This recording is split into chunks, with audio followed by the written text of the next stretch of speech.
Moi, c'est Laurent, je suis fondateur du média J'ai un pote dans la com, que j'ai créé il y a 12 ans.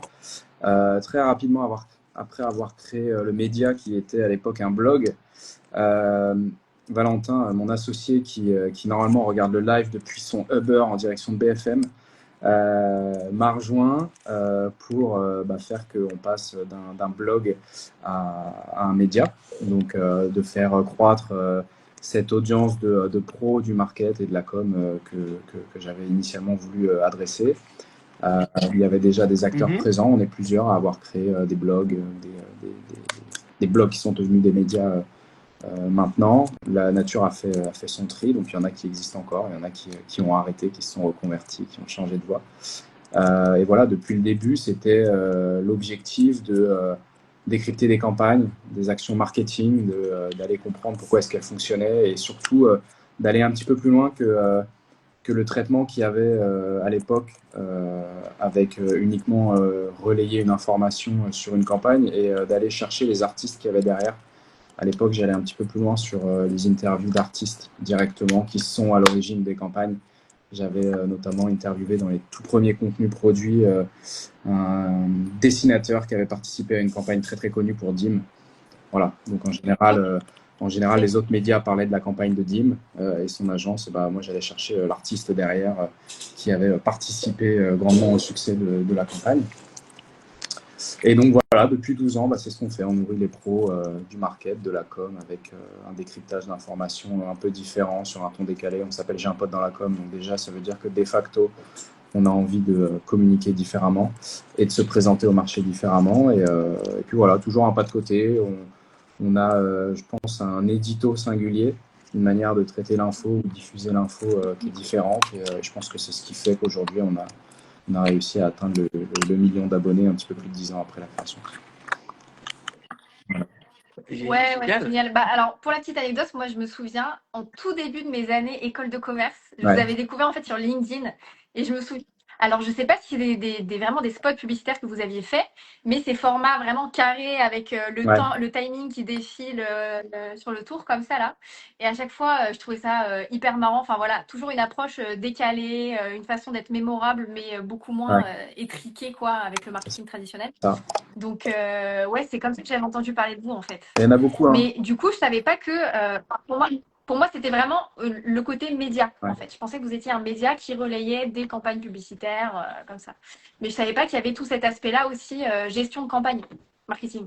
En fait, gestion. aujourd'hui, historiquement, on relayait uniquement des campagnes des autres. Mais de plus en plus, maintenant, on a aussi toute la partie production où on va produire nos contenus directement et créer de la campagne, soit pour nous en tant que média ou soit même en marque blanche pour des clients. Ok. Super. Et c'est quoi, petite question, moi je m'y connais pas trop en médias, etc. C'est quoi le business model d'un média? Comment on gagne de l'argent? Très concrètement, là, une personne qui regarde le live, comment on gagne de l'argent? Hello Thomas, ils sont tous à côté là, je les vois. En fait, un média, historiquement, ça gagne de l'argent avec la publicité. Donc ça veut dire que ça acquiert une audience, ça fidélise une audience et ensuite ça monétise cette audience en faisant du placement publicitaire, comme à la télé. On crée des programmes et entre les programmes, il faut que les programmes fonctionnent et aient une capacité de rassembler une audience. Et entre deux programmes, on met du spot publicitaire. C'est la même mécanique sur un média historique, même si c'est en ligne. Il y a de la bannière display ads en sidebar, en habillage full site. Ça, c'est ce qu'on vit habituellement. Nous, notre manière de faire, c'est qu'on ne capitalise pas trop sur la publicité qu'on trouve un peu intrusive et parfois qu'elle n'apporte pas d'informations. Finalement, c'est juste une publicité, un affichage. Nous, on va tout simplement ce qu'un journal ferait ou un autre média en pur édito. Nous, on va l'écrire et en fait, on va proposer à quelqu'un de venir s'associer à nous sur un contenu. Et donc, du coup, on arrive sur un format un peu plus brand content où on va avoir une marque qui va s'associer à nous pour ce travail d'écriture et d'édito, pour rajouter son angle, sa vision et finalement donner un petit peu un avis sur le contenu qu'on rédige, que ce soit un article, un podcast ou une vidéo. Donc voilà comment est-ce qu'on monétise, notamment par exemple pour un podcast. On va d'abord lancer un podcast, on va rassembler une audience autour de ce podcast et des thématiques et ensuite on va venir proposer de sponsoriser des épisodes podcast qui vont venir une fois tous les 3-4 épisodes. Donc voilà comment. Ok, ok, je comprends mieux. Ok, ouais, c'est clair. Nickel. Média à vraiment agence où vous allez faire des OP marketing avec de la strat, tout ça. Comment est-ce que ça a été quoi la transition? Pardon, ça a coupé, je suis désolé. Ouais. Quelle a été ta transition de vraiment média à agence où vous faites de la strat, des OP spéciales pour des En marques fait, et des entreprises? le média nous a amené à être un vrai catalyseur de campagne, donc d'agréger, de consommer beaucoup de campagnes des autres agences. Et après, dans le décryptage, dans l'écriture qu'on avait sur nos formats, on a eu de plus en plus de marques qui aimaient bien notre patte, notre touche un petit peu qu'on venait rajouter en traitement de ces campagnes et qui ont fini par nous demander finalement du j'ai un pote dans la com mais sans le logo. Donc pour qu'on puisse à notre tour produire nos propres campagnes en mode agence et donc en mode conseil, puisque comme on est à la croisée des chemins de ceux qui produisent des campagnes et qui souhaitent les diffuser sur des médias dont on fait partie, ils ont fini par nous demander tout naturellement de produire de la campagne, quoi. Donc c'est comme ça qu'on a réussi à faire une transition. En fait, c'est le marché qui nous a un petit peu demandé de produire des campagnes, hein. C'était pas forcément une volonté qui était là présente au début, même si c'est quelque chose qui nous plaît. C'est plutôt le marché qui nous y a amené. Et ce qui est ouf, c'est que sur votre site, vous référencez aussi d'autres Ouais. agences. Enfin, vous êtes même un catalogue d'agences françaises. Et est-ce que, peut-être que je suis à côté de la plaque, mais est-ce qu'on peut vous comparer au Crayon? Parce que eux aussi, de base, c'est un média. Et là, ils ont un format un peu agence. Je sais que eux, c'était vachement sur LinkedIn, en donc je fait, pense que c'est un peu différent pour quand même. comparer à quelque chose d'un petit peu plus comparable, le Crayon, effectivement, ils ont un édito particulier, ils viennent du YouTube Game. En fait, beaucoup de médias ont fini par avoir leur agence, notamment Combini. Combini, il y a le média qu'on connaît tous et ils ont fini par créer leur agence parce qu'on veut du Combini sans le logo Combini. Donc, il y a beaucoup de médias qui ont fini par avoir leur agence, leur studio intégré parce que énormément de production de contenu et les ressources qu'elles soient humaines ou matérielles, sont les mêmes pour produire pour nous que pour produire pour une marque. Donc finalement, les compétences, c'est les mêmes et en fait, ça vient diversifier un petit peu les sujets qu'on peut amener aux équipes d'un média. C'est dire, aujourd'hui, on ne va pas écrire quelque chose pour le média, mais on va écrire pour un client. Ok. Et ça vous est déjà arrivé justement de refuser un client parce qu'il veut que vous sortiez de votre patte créative? Si on ne communique pas sur le média, en fait, c'est pas qu'on s'en fiche, mais on est là pour le servir lui et s'inscrire dans sa stratégie à lui et dans son tone of voice à lui. Ouais. Et donc, du coup, c'est pas anormal qu'il nous demande de faire du différent. Par contre, ce qu'on va pas accepter, c'est qu'un client veuille communiquer sur le média, j'ai un pote dans la com, mais pas avec notre ligne édito, quoi. Là, clairement, on n'accepte pas de changer notre ligne édito. Mais par contre, sur la partie agence, ça, effectivement, ça peut nous arriver que quelqu'un nous impose, et c'est même normal, c'est à nous de nous adapter à leur tone of voice, même si des fois, ils viennent nous chercher pour justement venir transgresser certaines règles ou certains codes qui peuvent se donner en interne. Ok. Aujourd'hui, et du coup, vous êtes on est une combien vingtaine. On est 15 à Levallois et à peu près 5 personnes en remote. Ok. Et ceux qui sont en remote, c'est quoi? C'est des freelances ou c'est vraiment des CDD ou CDI? Oui, c'est du freelance. On a de l'alternant. C'est tout. On va avoir alternant et freelance en remote. Mais il y a encore 3 ans, on était que 3 et on était en full remote. Hein, donc, Ouais. Bah, nous, chez Bloom, je fais une petite transition parce que nous, on est quand même au début de notre aventure entrepreneuriale. Et nous, très concrètement, c'est du full remote hein, pour l'instant. Ouais. Il y a pas mal d'avantages, il y a pas mal d'inconvénients. Je pense qu'on est dans une génération où de toutes les façons, il va falloir s'adapter au remote parce que même les personnes qui sont CDIsées veulent un peu plus de liberté, etc. Et du coup, je voulais avoir un peu ton avis du coup sur le management en remote, en physique. Du coup, tu es passé en physique. Quelles ont été quelles ont été tes difficultés ou est-ce que ça a été un game changer pour ton business? Ça a été game changer dans la mesure où déjà on était chez nous. Parce que c'est bien le remote. Tu peux faire plein de choses en remote, mais tu peux pas faire ce vivre ensemble qui crée aussi un lien entre les équipes. Hein, on va pas se mentir. Tu peux être efficace, tu peux être productif comme tu veux en remote, mais nous, on est quand même des communicants, des marketeurs. Il y a des choses qui se passent en plus, quand tu es au bureau, il y a des choses qui vont plus vite, il y a des informations qui peuvent passer aussi que si tu n'étais pas dans un open space, tu peux passer à côté. Donc en vrai, je pense que ça a fait beaucoup de bien à tout le monde. Après, ce qu'il faut, c'est pouvoir effectivement ne pas être réfractaire au télétravail et que chacun puisse trouver son rythme en télétravail. Hein. Nous, il y a des gens qui sont en full TT, ça ne nous change rien, c'est juste qu'on ne se voit pas. Donc il faut s'adapter et puis on fait des séminaires. Dans tous les cas, il y a des temps où tout le monde est rassemblé au même endroit, au même moment, quoi.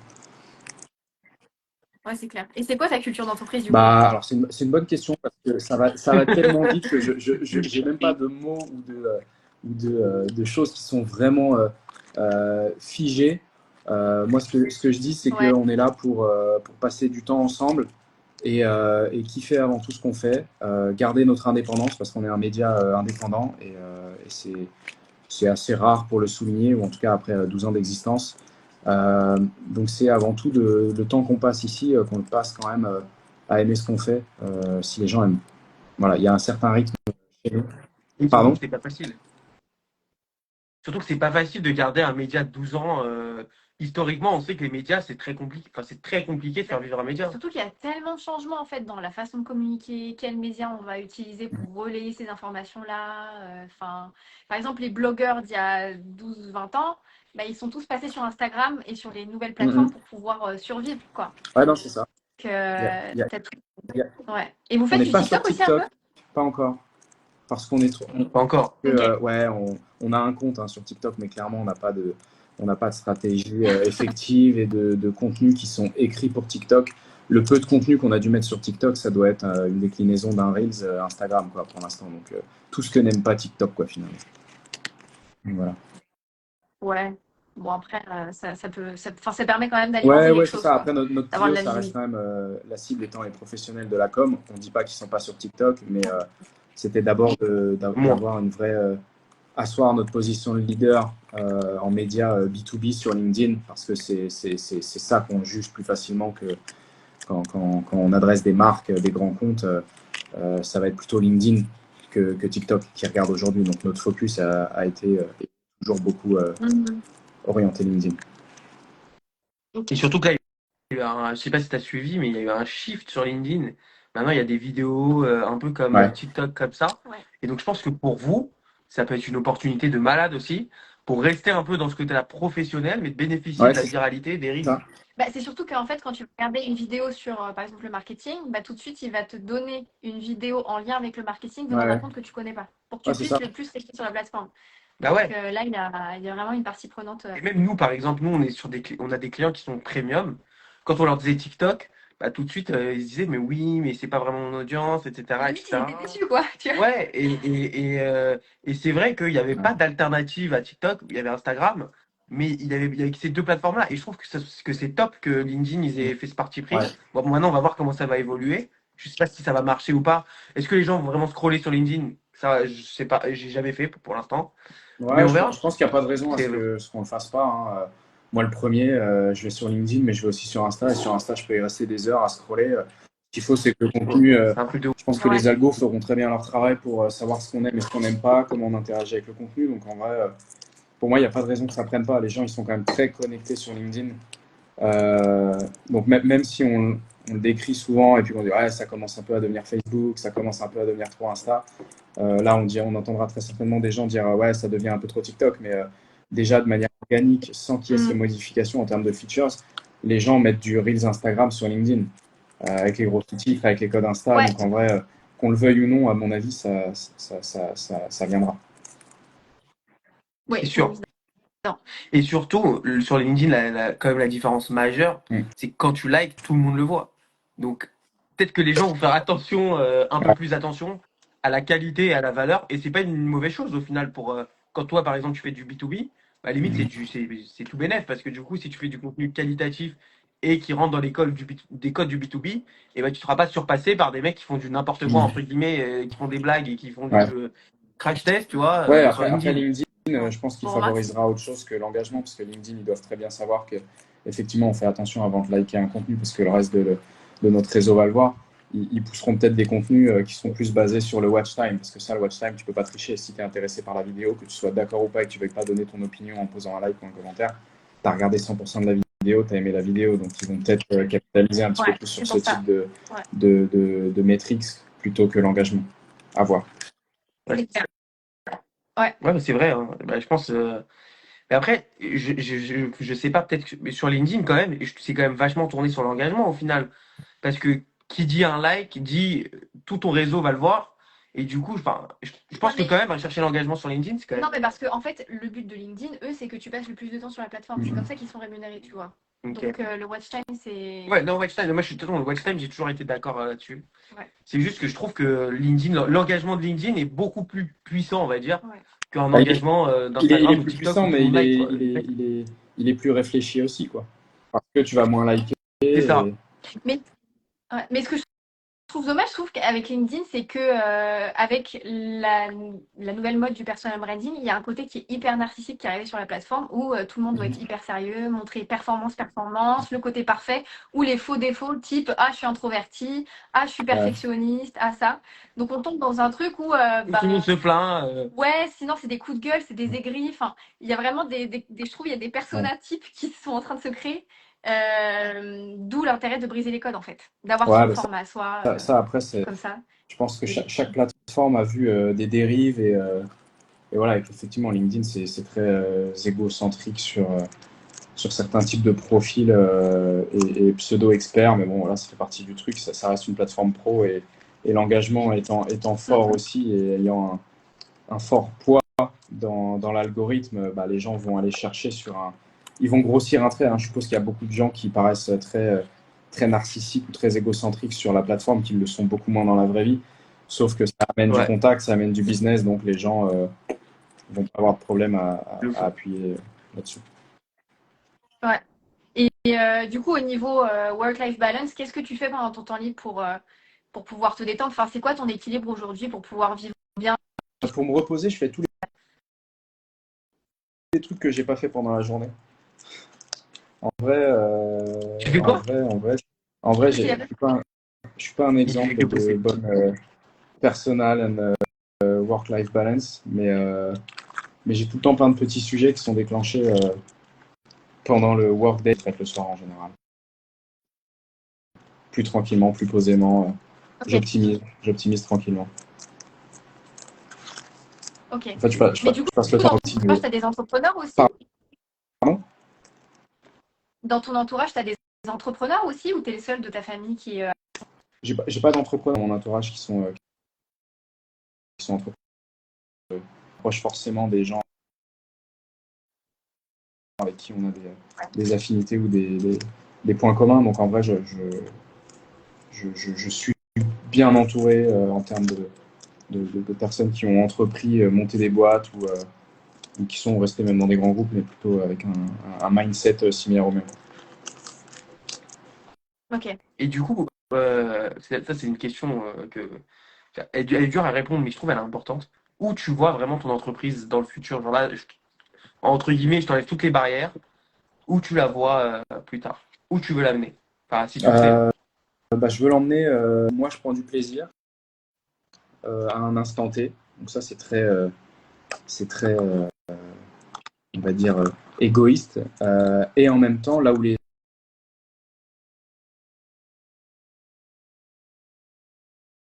Donc, ce qui est hyper important, c'est que.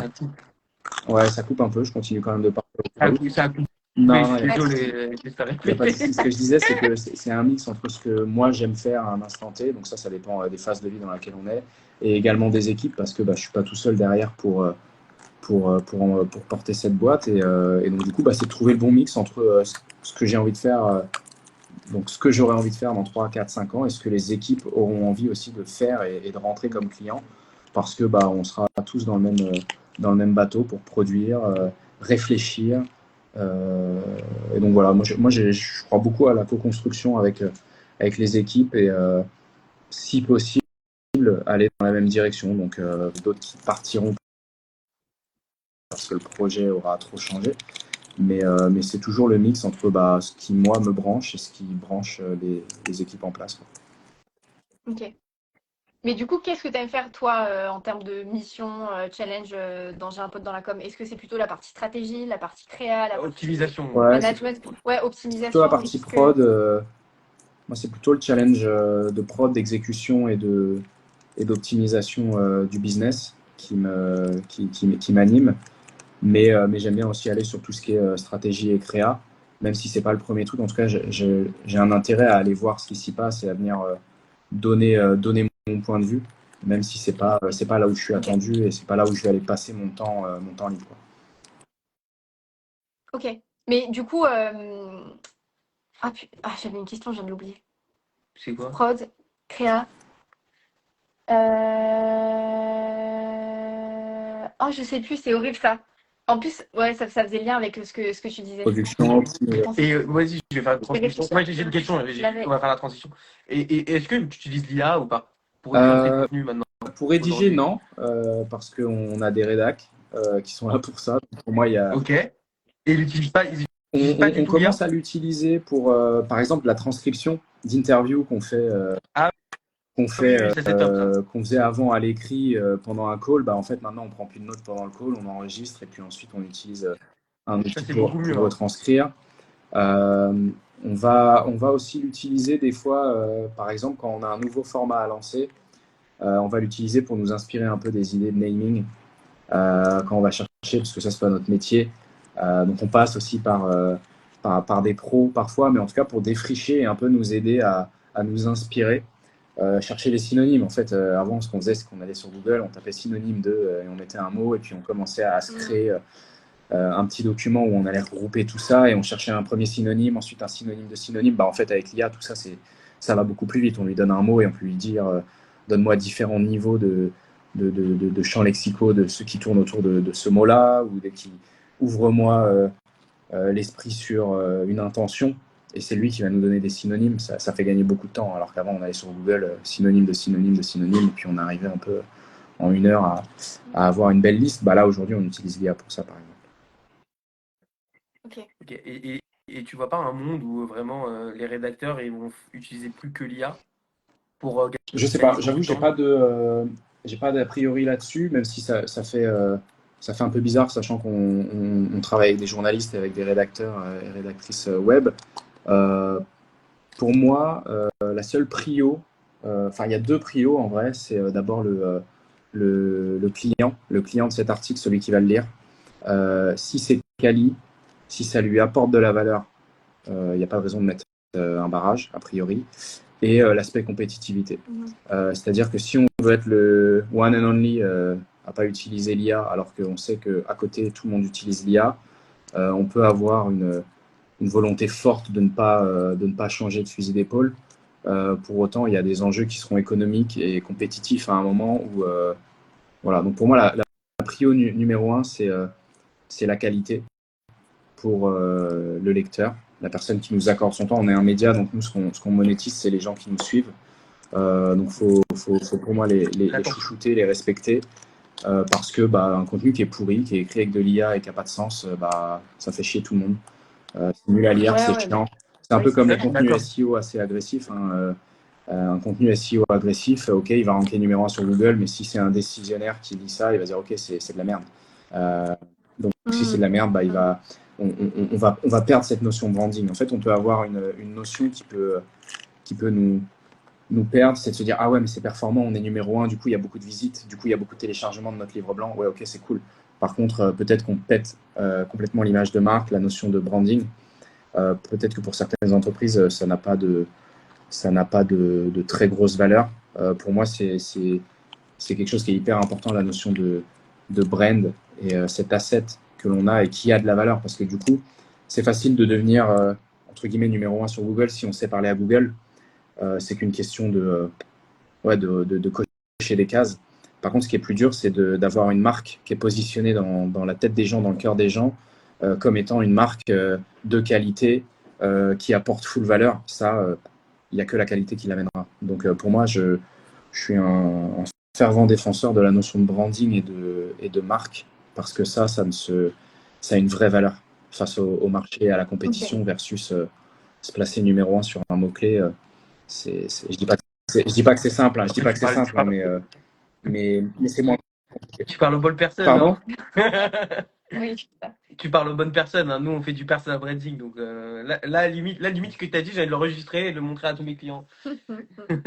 C'est clair. Mais oui, du coup, j'ai retrouvé ma question, c'est qu'est-ce que tu as fait comme étude pour faire ce que tu fais aujourd'hui? Est-ce que ça a un lien avec ce que tu as fait? Ça a des liens parce que j'ai un parcours qui a beaucoup changé. J'ai commencé avec des études. Donc moi, j'ai fait un bac techno. Après, j'ai beaucoup été dans le commerce, donc avec un DUT tech de commercialisation qui existe peut-être plus.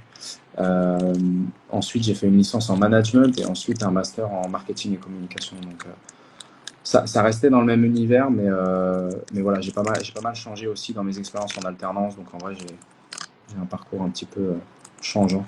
Ok. Mais du coup, tu as déjà travaillé dans une entreprise Ouais. en tant que salarié? Ok. Tu faisais quoi quand tu as démarré? J'ai fait de la communication interne, j'ai fait du contrôle de gestion, j'ai fait de l'analyse financière.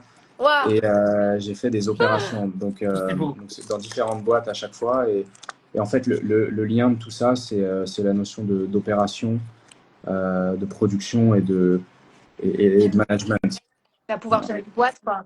Bah oui. Voilà le point commun. Ah, bah intéressant. Ouais, du coup, tu as eu vraiment toutes les casquettes d'un entrepreneur, quoi.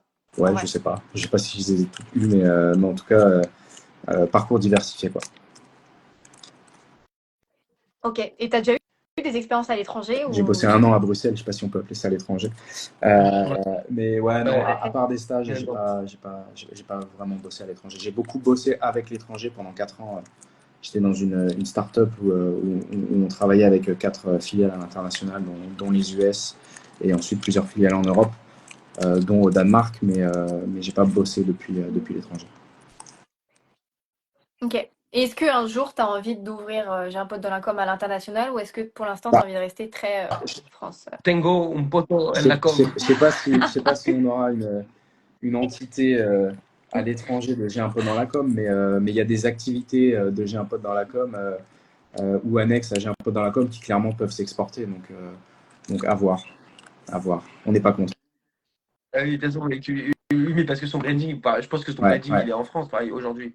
C'est compliqué. En fait, c'est vrai que c'est compliqué j'ai cette impression-là que quand on est rattaché au marché français, même pour les influenceurs, hein, de faire le shift en fait au marché international anglophone, c'est très compliqué parce que les codes sont différents, même la façon de vendre. Et même la patte, elle est différente. Genre, c'est plus dur, je trouve, de transmettre. Après, c'est possible, hein, tout se délègue, etc. Mais tout le branding que tu as créé en France, c'est plus compliqué quand tu as un média. C'est comme si TF1 aujourd'hui dit international. Après, faut différencier, je pense, le côté international du côté linguistique, hein, parce qu'on peut être au Canada et adresser le marché francophone. Ouais, bien sûr. On peut être dans l'Afrique du Nord et adresser le marché africain francophone. Oui, c'est sûr. On peut être européen et adresser le marché francophone, suisse, belge, notamment, luxembourgeois aussi. Donc en vrai, ça peut être international tout en restant francophone. Ouais, oui, mais après, ce que je veux dire, c'est que, imaginons que moi, on me cible sur une publicité américaine, enfin, publicité américaine me cible et une publicité française me cible. Si c'est les deux mêmes wordings et les deux mêmes sens, en fait, derrière ce qui est dit dans la publicité, je vais pas être sensible, tu vois. Par exemple, américain, ça va être très vendu rêve et ça, je vais adorer si c'est en anglais. Tandis que si c'est en français, ça, moi, ça va pas passer. Je vais me dire, oula, ça fait scammy, trop bizarre, pourquoi il me parle comme ça en français, tu vois.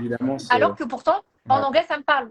Non, mais c'est clair qu'il faut quand même s'adapter au code du marché local, ça c'est sûr. Mais je veux dire, il y a la barrière de la langue en moins versus attaquer l'international dans une autre langue où là, clairement, on prend toutes les barrières à adresser, quoi. Ok. Et du coup, toute ta team, toute elle la team est française aujourd'hui. Mais ils parlent tous anglais. Et du coup, question qui me trotte à l'esprit. Aujourd'hui, tu as un média, tu as de l'audience. Est-ce que tu as envie de devenir connu toi-même ou pas? Est-ce que tu as envie d'utiliser ce média pour te propulser? Non. On a une star de LinkedIn avec nous qui s'appelle Valentin Richardot, qui est justement en train de passer à la télé là. C'est lui la star. Et toi, pourquoi tu veux pas être la star? Pourquoi tu veux pas être la star? Ça me drive pas. Donc, Ok, ouais. C'est cool. C'est le Batman de J'ai un pote dans la com. Non, mais Valentin Richardot, c'est mon associé qui est sur la la partie éditoriale. Et voilà, c'est plus logique finalement aussi que ce soit lui. C'est lui qui est aux commandes de l'édito et qui du coup le fait très très bien. Et voilà, les rôles sont splittés et c'est très bien comme ça. Et vous êtes rencontrés comment avec C'était par échange de mails quand j'avais ouvert le blog à l'époque à la rédaction par des gens extérieurs. Au départ, j'étais tout seul à rédiger pendant peut-être 2-3 ans. Et puis au bout d'un moment, je me suis dit qu'il y aurait peut-être des gens qui aimeraient rédiger sur J'ai un pote dans la com. Et finalement, Valentin il a été dans les premiers à venir rédiger sur le blog. Et puis qui a très très vite voulu faire un petit peu plus que juste rédiger et qui a développé fortement l'audience. Ok. Et t'as déjà relu tes tout premiers posts Ouais, ça m'arrive des fois, mais plus pour faire du ménage, pas pour me dire tiens, je vais relire un post. Ah. Mais Okay. mais ouais, non. De toute façon, j'avais pas spécialement une plume, hein, on va pas se mentir.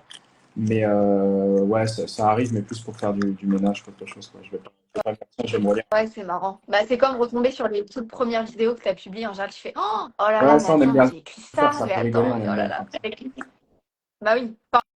C'est comme, je pense, pour faire le tri, pareil sur Facebook, pour éviter que tes potes ils se foutent de toi, parce que ça, en école aussi, pareil, école de coup, tout ça, ils aiment bien aller remettre en circulation les posts que tu mettais quand tu avais 10 ans. Donc c'est marrant. Ok, bah écoute, je crois que tu as un rendez-vous après. Donc on fait. Bah, en tout cas, merci beaucoup. J'ai bien kiffé la vibe du live. Donc c'est avec plaisir d'ailleurs si tu veux qu'on se boit un café ou quoi pour parler plus. On est à Levallois, comme merci Michel, vous venez quand vous voulez. On arrive. Et du coup, non, avec plaisir, j'ai bien aimé. Ouais, merci. Très sympa. Bah, merci à tous ceux qui sont restés jusqu'à la fin, c'est cool. Ce qui va se passer, c'est qu'on va faire une petite rediff. Ouais. On va en faire un Reels, etc., sous-titré, comme d'hab. Et voilà, ça va être cool. Ouais. Merci pour l'invitation à tous les deux et puis bonne fin d'après-midi. À très vite. Merci. Bonne après-midi. Merci à tous.